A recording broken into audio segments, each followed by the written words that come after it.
Capítulo 3. Diário de Jonathan Harker. Continuação. Quando verifiquei que estava prisioneiro, uma irritação profunda me tomou conta. Corri pelas escadas acima e abaixo, tentando abrir as portas, mas em vão.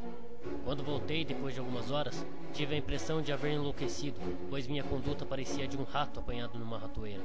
Contudo, quando me veio a convicção de que estava indefeso, sentei-me calmamente e comecei a refletir sobre o melhor que havia a fazer.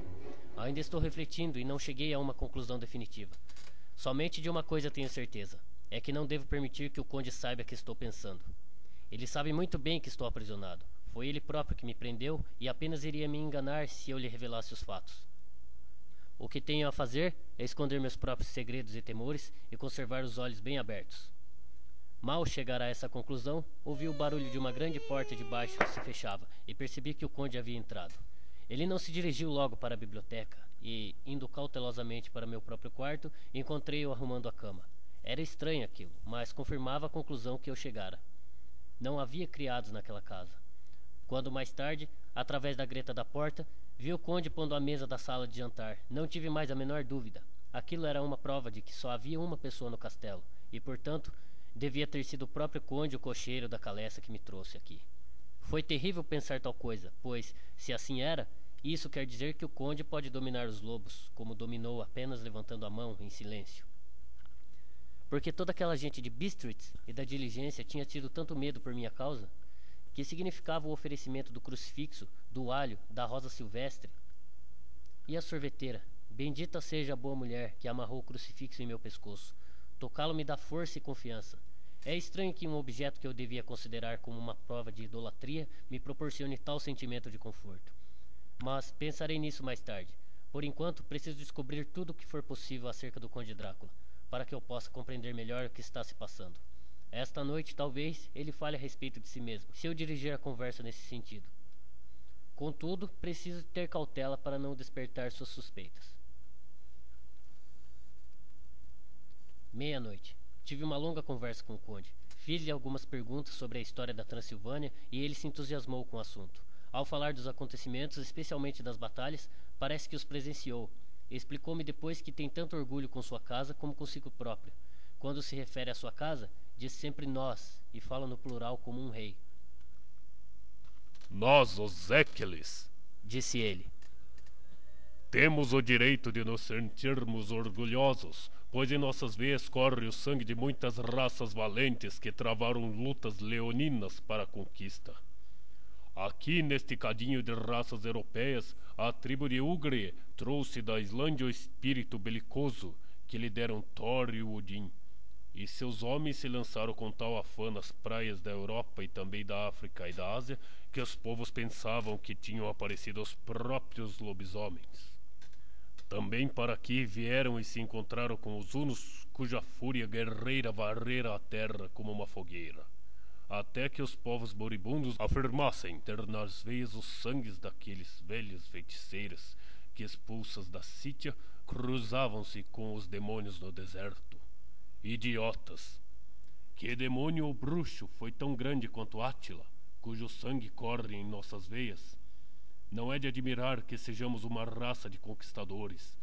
Quando redimimos aquela grande vergonha de minha nação, a vergonha de Cassova, quem senão um homem de minha própria raça atravessou o Danúbio e bateu os turcos em meu próprio terreno? Um Drácula. Não foi esse Drácula que inspirou aquele outro de tua raça, muito depois que lançou suas forças através do grande rio nas terras dos turcos? Quando foi batido, voltou e tornou a voltar muitas vezes, embora tivesse vindo sozinho do sangrento campo de batalha, onde suas tropas estavam sendo massacradas, pois sabia que no fim ele sozinho acabaria triunfando.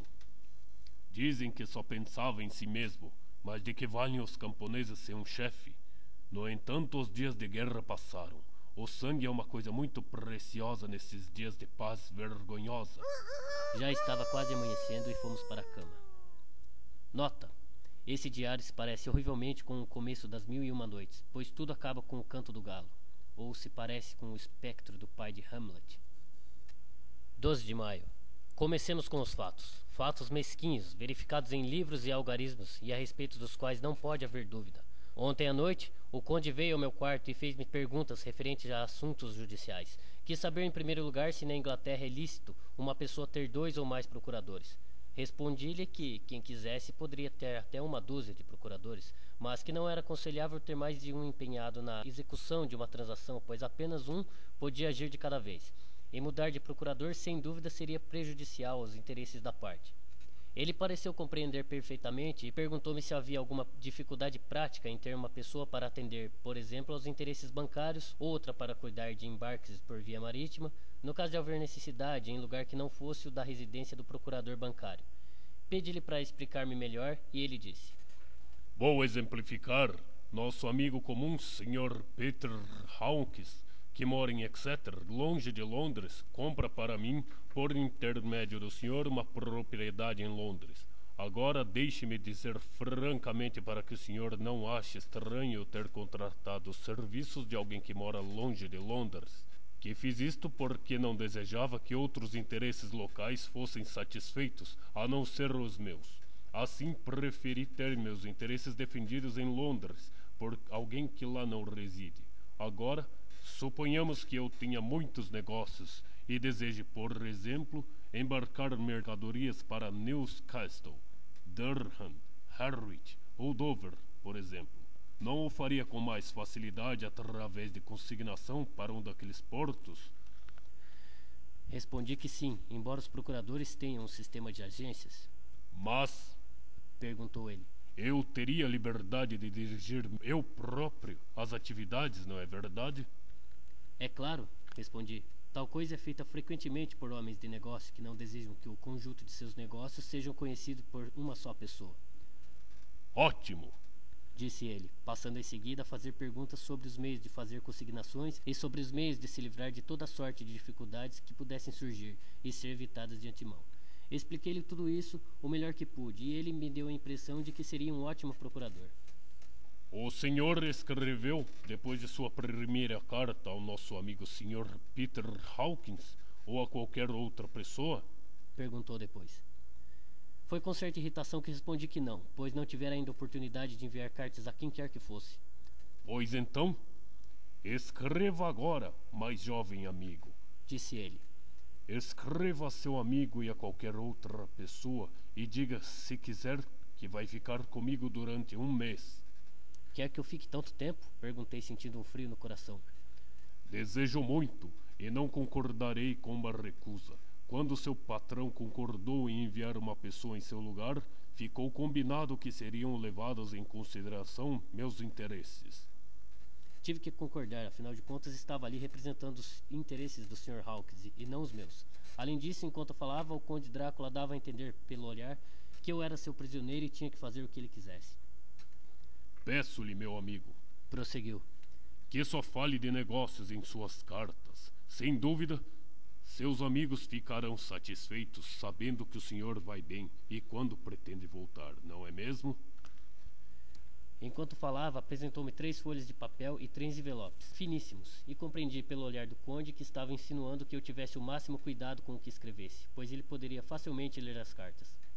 Resolvi assim escrever apenas bilhetes formais, mas escrever em segredo uma carta completa para Mr. Hawkins e também para a mina, pois para ela poderia taquigrafar de maneira que o conde não pudesse ler. Depois de escrever as 2 cartas, sentei-me lendo um livro, enquanto o conde tomava várias notas, consultando alguns livros que se encontravam em cima da mesa. Depois pegou as 2 cartas e colocou-as juntos com as suas, e saiu, deixando-as na mesa, viradas para baixo. Olhei os endereços. Uma estava endereçada para Samuel F. Billington, número 7, The Crescent, Whitby. Outra para Herr Leutner, em Viena. A terceira para Coates Company, em Londres. E a quarta para Herring, Klopstock e Birrell Banqueiros, Budapeste. A segunda e a quarta estavam abertas. Eu já ia olhá-las quando a maçaneta da porta se moveu. Tornei para minha cadeira, só tendo tempo de deixar as cartas como estavam antes que o conde entrasse, trazendo outra na mão. Pegou as cartas que estavam em cima da mesa, selou-as e disse-me: Espero que me desculpe, mas tenho muita coisa que fazer esta noite. Encontrará todas as coisas que desejar, assim espero. Chegando à porta, voltou-se para dizer: Quero avisá-lo, meu jovem amigo, que se sair destes aposentos não deve de modo algum dormir em outra parte do castelo. É muito velho, e as pessoas que nele não souberem dormir terão os maus sonhos. Se tiver sono, volte para seu próprio quarto, ou para estes aposentos, pois aqui ficará em segurança. Mas se não tiver cuidado... Compreendi a insinuação perfeitamente, mas duvidava que pudesse haver pesadelo pior que o mistério que me rodeava.